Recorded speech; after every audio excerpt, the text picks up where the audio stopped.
El camarero me preguntó por tercera vez si quería pedir algo, y fue entonces cuando por fin lo asumí de verdad. No era que Javier llegara tarde, no era que se hubiese quedado atrapado en un atasco de la M30, no venía. Mi marido había elegido estar con otra persona la noche que se suponía que nos pertenecía a los dos. Noté cómo esas palabras se quedaban atascadas en la garganta, pesadas, imposibles de tragar. El restaurante era cálido, con luz tenue, manteles blancos y conversaciones suaves flotando de mesa en mesa. A mi alrededor se escuchaban risas, copas chocando, platos al salir de cocina. En mi mesa, en cambio, el aire era fino, casi hostil. Bajé la vista otra vez a la carta, no porque tuviera hambre, sino porque necesitaba clavar los ojos en cualquier cosa que no fuera la silla vacía frente a mí. Si quiere, le doy unos minutos más, dijo el camarero en un tono amable, pero con ese matiz de lástima en la mirada que me recorría la piel como una corriente fría. No se preocupe, escuché que respondía mi voz. Debe de estar al caer. Esa frase ya estaba caducada, sonó vieja incluso antes de terminarla. La pequeña bolsa de regalo sobre el mantel parecía burlarse de mí. Dentro, perfectamente envuelto, estaba el reloj que llevaba meses viéndole mirar en el escaparate de una joyería de Serrano, cada vez que pasábamos por delante camino a casa de sus padres. Lo había mencionado una vez, quizá dos. Yo, como siempre, almacené el detalle sin decir nada. Era lo que hacía una buena esposa, me repetía. Escuchaba, prestaba atención, se acordaba. Él no se había acordado. Saqué el móvil y lo desbloqueé, aunque no había ninguna notificación nueva. La última conversación con él seguía ahí arriba en WhatsApp, como una burla. Voy tarde, se me ha liado una reunión. Llego, te lo prometo. Lo había enviado hacía 47 minutos. Escribí y borré 3 respuestas distintas antes de enviar un simple ¿ya vienes? Los 2 tics azules aparecieron casi al instante. Nada de escribiendo, ninguna respuesta. En la mesa de al lado, una pareja se reía de algo que solo entendían ellos dos. Él le rozaba la muñeca con los dedos mientras ella se tapaba la boca para no reír en alto. Más allá, otra pareja brindaba, 2 copas de vino tinto tintineando bajo la luz cálida. Noté cómo apartaba la vista, como si mirar demasiado tiempo fuese una forma de tortura. Me pregunté qué imagen daba yo allí sentada sola, con un vestido demasiado arreglado para estar cenando sin compañía. Una mujer abandonada en plena cena de aniversario, una esposa plantada, una idiota. Alisé el vestido sobre mis piernas por enésima vez. Era uno de los que más le gustaban, rojo oscuro, ajustado a la cintura, lo justo para insinuar sin parecer exagerado. La primera vez que me lo puse, en una cena con amigos en Malasaña, se acercó a mi oído y me susurró que iba peligrosa, que con ese vestido podía arruinarle la vida con solo mirarle. Entonces me hizo gracia. Esa noche, en cambio, me pareció una especie de profecía. Intenté regular la respiración. Podía estar de verdad atascado en algún sitio. Podía haberse quedado sin batería. Podía estar bajando por la Castellana ahora mismo, maldiciendo los semáforos y pensando cómo iba a disculparse. Podía. Esa palabra es el mejor anestésico del mundo. Quizá. Igual. Seguro que. Cogí el vaso de agua y di un trago. El reflejo borroso de mi cara en el cristal me devolvió unos ojos cansados, el rímel acumulándose en las comisuras. Había llegado 10 minutos antes de la hora, como siempre. Me gustaba verle entrar en los sitios, buscarme con la mirada, ver cómo se le relajaba el gesto cuando al fin me encontraba. Aquella noche, la puerta se abría y se cerraba sin parar, pero nunca era él. Pasaron 20 minutos más. El camarero volvió, esta vez con una cesta de pan que dejó en el centro de la mesa sin preguntar. Ese gesto de piedad discreta que solo tienen quienes han visto demasiadas escenas como la mía. Gracias, dije, con la voz más baja de lo que pretendía. Abrí nuestro chat una vez más y lo recorrí con el dedo, arriba, abajo, como si en algún mensaje viejo fuese a encontrar una explicación que me calmara. Sus textos se habían ido acortando con los meses. Antes me mandaba fotos desde la oficina, comentarios absurdos sobre sus compañeros, chorradas de Twitter. Últimamente eran solo frases secas. Entro en reunión. Salgo tardísimo. Hablamos en casa. Te debo una. Yo me repetía que era una racha, que su empresa estaba a tope, que era normal, que quien quiere crecer sacrifica tiempo, que yo también podría estar más ocupada y no lo estaba por pura suerte. Encontré 1000 excusas para justificarle. Esa noche, sentada con la bolsa de regalo intacta, las excusas empezaban a sonar huecas. Volví a llamar. El tono de llamada sonó una vez, 2, 3 y se cortó. Ni buzón de voz, ni nada. Móvil apagado o fuera de cobertura. Nunca lo apagaba. Decía que, por su trabajo, siempre tenía que estar localizable. Aquella noche, de repente, no lo estaba. «Feliz aniversario», susurré para mí, porque alguien tenía que decirlo. La cuarta vez, el camarero ya no preguntó si quería pedir, preguntó si me encontraba bien. Era una pregunta ridícula y a la vez brutal. ¿Estaba bien? Inspiré, noté cómo algo se me encogía en el pecho. «Tráigame la cuenta de la bebida, por favor», le pedí. Asintió y se alejó sin añadir nada, con esa delicadeza resignada de quien sabe que sobra. Me quedé mirando la bolsa de regalo como si fuese un objeto que no me pertenecía. Por un momento imaginé que Javier entraba corriendo por la puerta, despeinado, con esa media sonrisa, pidiendo perdón, buscando mi mano, inventando una historia que yo, todavía, estuviese dispuesta a creer. Lo vi mentalmente durante unos segundos. Pero aquella escena ya no tenía dónde encajar. La verdad no había caído de golpe, como un trueno. Llevaba meses filtrándose, goteando, desgastando las paredes de mi confianza. Aquella noche solo era el instante en el que el muro, al fin, se derrumbaba delante de mí. Cuando salí del restaurante, el aire de Madrid a esas horas me pareció más frío de lo habitual. Las farolas iluminaban el pavimento húmedo y el sonido de los coches, lejano, parecía pertenecer a otra ciudad, no a la mía. Pedí un taxi por la aplicación y me puse a mirar su foto de perfil en WhatsApp, la misma desde hacía años, nosotros dos en Cádiz con el mar de fondo y el sol en la cara. Sonreíamos como idiotas, convencidos de que estábamos blindados contra todo. El taxi llegó. Subí, di mi dirección en Chamberí con la voz plana. El conductor puso la radio bajita y durante un rato solo se escuchó un programa de tertulia deportiva, hablando del Madrid, del Barça, de fichajes, como si el mundo siguiera girando igual. Apoyé la cabeza contra la ventanilla y dejé que los edificios desfilaran. La Gran Vía, aún con gente, el neón de algún teatro, el escaparate de una tienda de ropa en rebajas. Todo tan normal fuera, tan roto por dentro. Recordé detalles que antes no me habían parecido importantes. La forma en la que últimamente dejaba el móvil siempre boca abajo, cómo activaba en modo no molestar incluso cuando estábamos los dos en el sofá viendo una serie. Ese viaje de trabajo a Barcelona para un congreso del que no me supo contar nada concreto cuando volvió. Aquellas noches que se duchaban nada más llegar, diciendo que venía hecho polvo, sin siquiera pasar por la cocina a saludarme como siempre. En su momento lo atribuía a la rutina, al desgaste, a que la vida no podía ser siempre como al principio, esa faena invisible que hace el tiempo con las parejas.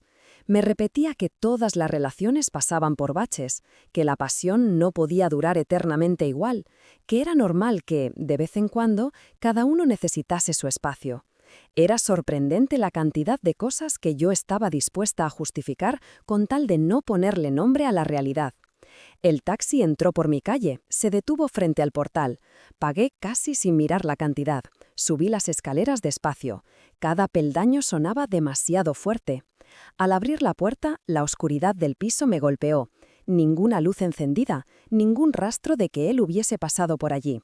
Sus zapatillas no estaban en la entrada, su chaqueta seguía colgada del perchero, la misma que llevaba días sin usar porque iba siempre con la de la oficina.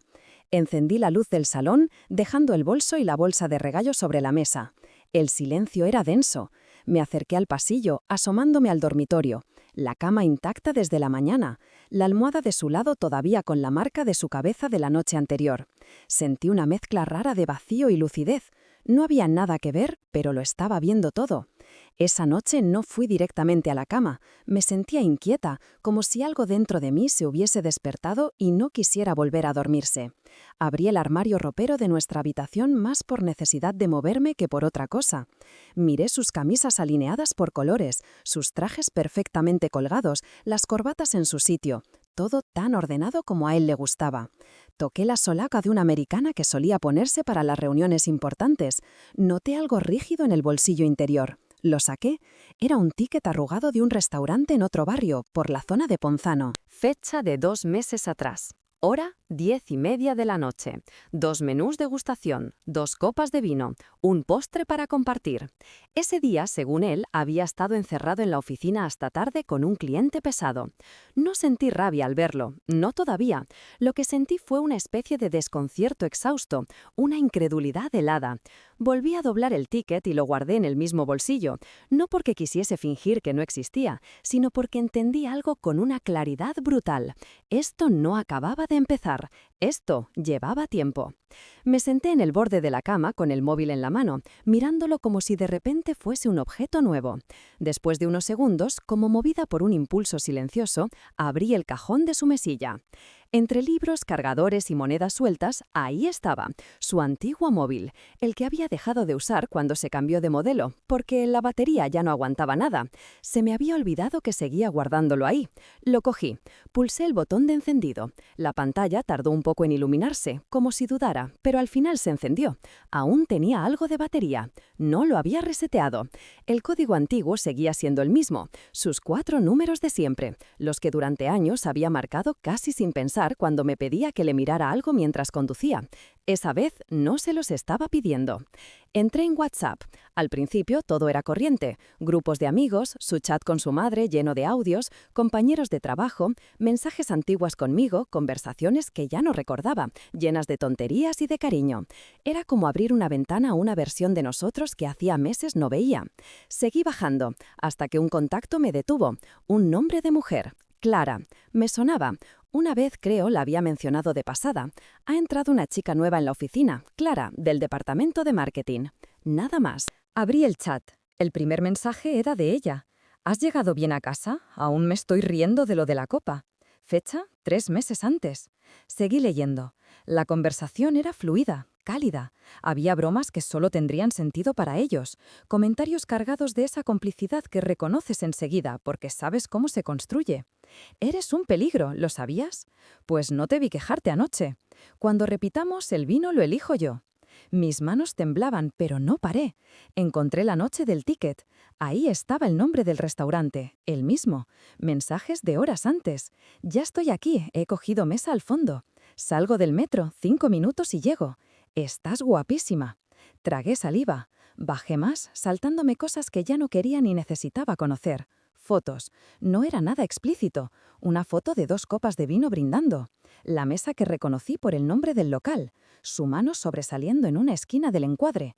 Una imagen borrosa de ella, riéndose, con la cabeza inclinada hacia un lado.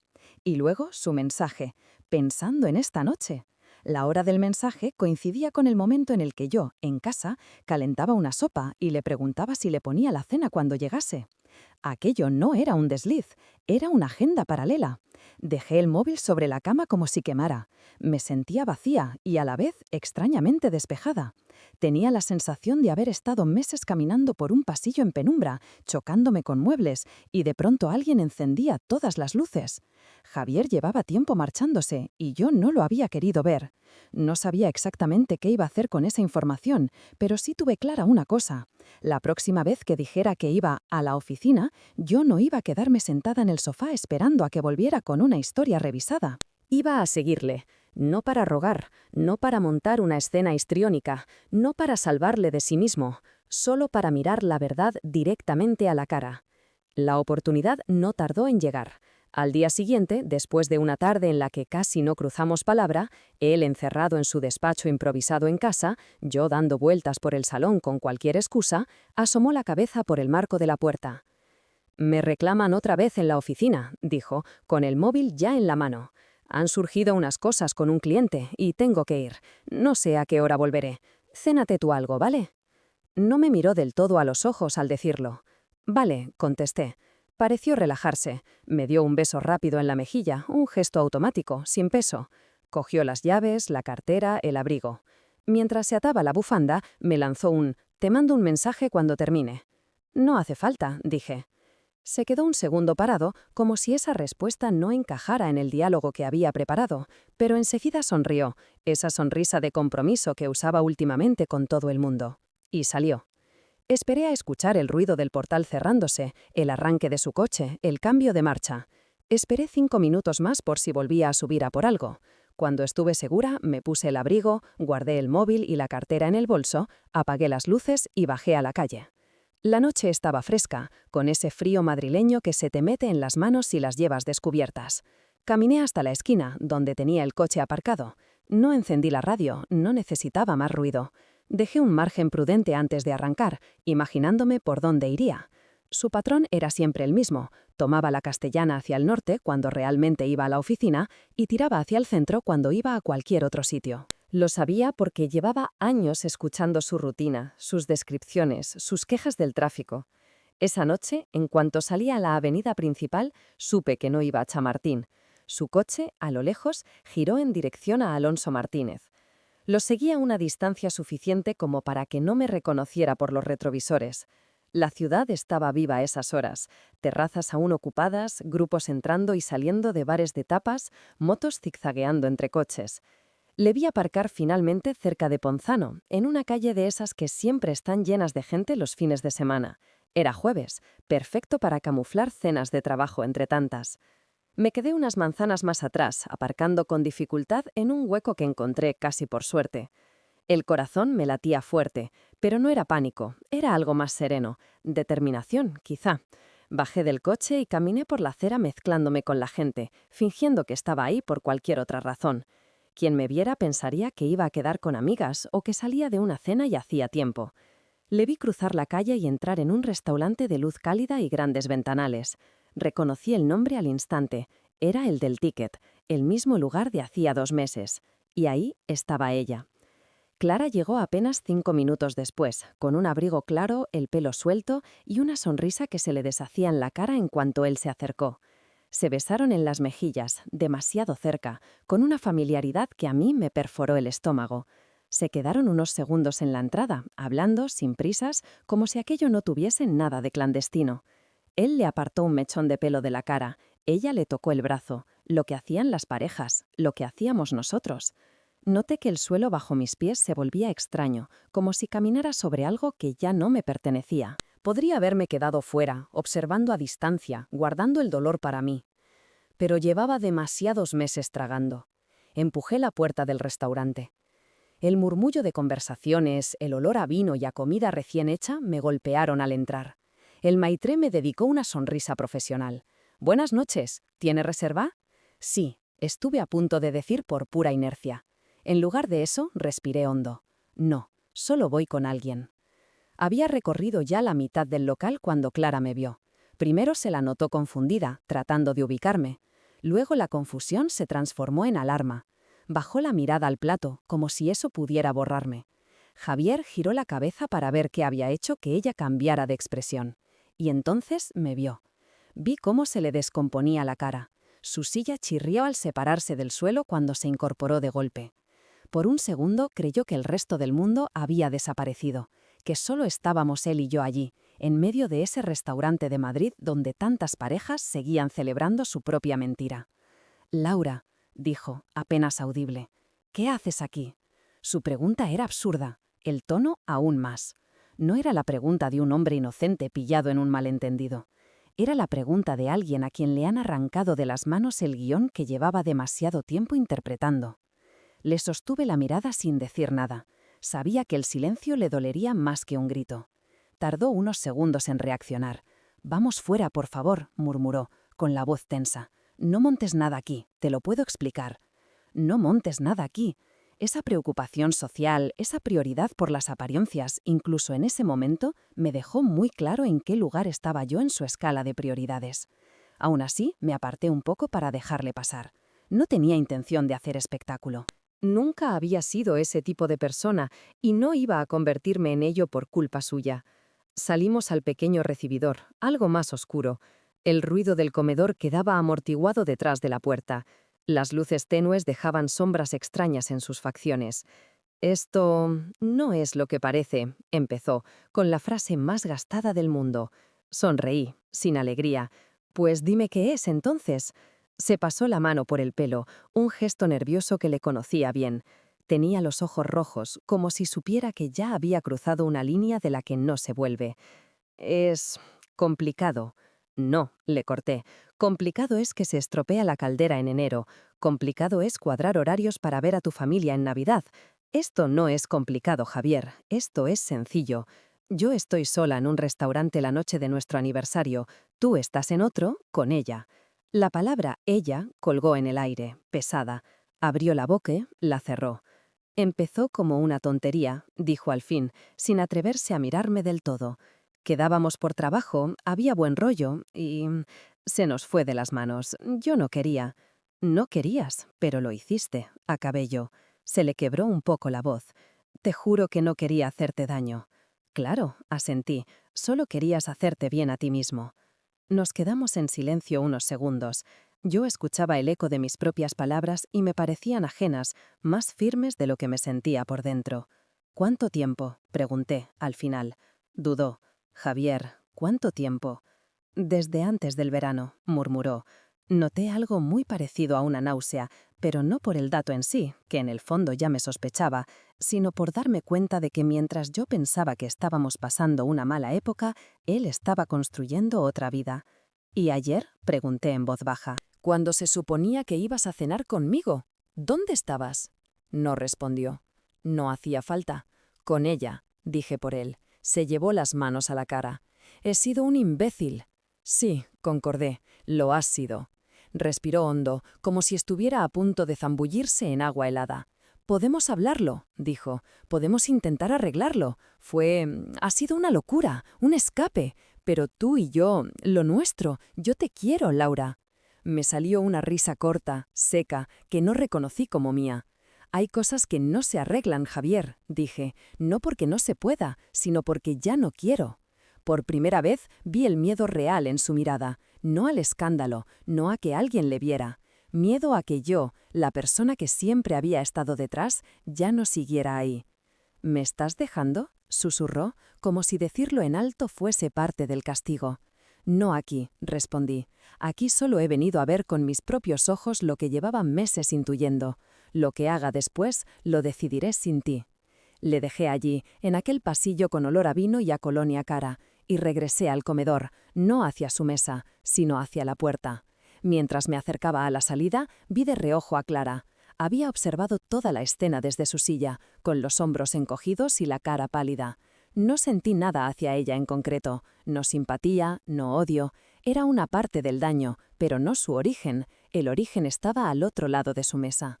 Crucé la puerta del restaurante y la calle me recibió con un soplo de aire frío que me despejó más que cualquier café. De repente, el ruido de Madrid me pareció menos amenazante que el silencio al lado de él. Martilló el móvil en el bolsillo mientras caminaba hacia el coche. Llamadas, mensajes. Por favor, vuelve. Déjame hablar. No lo termines así. No contesté. Por primera vez en mucho tiempo no tenía nada que decirle. Conduje de vuelta a casa casi en automático, como si mis manos supieran el camino aunque mi cabeza estuviese en otra parte. Aparqué, subí, encendí una luz pequeña en el salón y me miré en el espejo de la entrada. No vi a una mujer derrotada. Vi a alguien que acababa de despertarse de un sueño largo y pesado. Fui al dormitorio, abrí el armario y saqué una maleta mediana. No para llenarla aún, pero necesitaba verla encima de la cama, como recordatorio de que tenía opciones. Me senté un rato frente a ella, en silencio, escuchando los ruidos del edificio, una tele en algún piso, un vecino llegando, el ascensor subiendo. Su llave sonó en la cerradura casi una hora después. No aceleré el pulso, no me levanté corriendo, no ensayé ninguna frase. Entró despacio, como si el piso se hubiese encogido en su ausencia.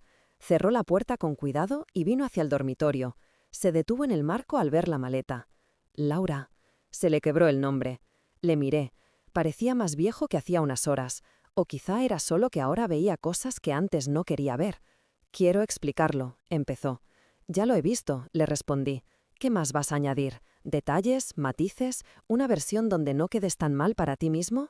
Se hundió un poco en la puerta, pero insistió. No ha sido solo sexo, si es lo que piensas. Peor me lo pones, dije. Cerró los ojos un segundo, los volvió a abrir.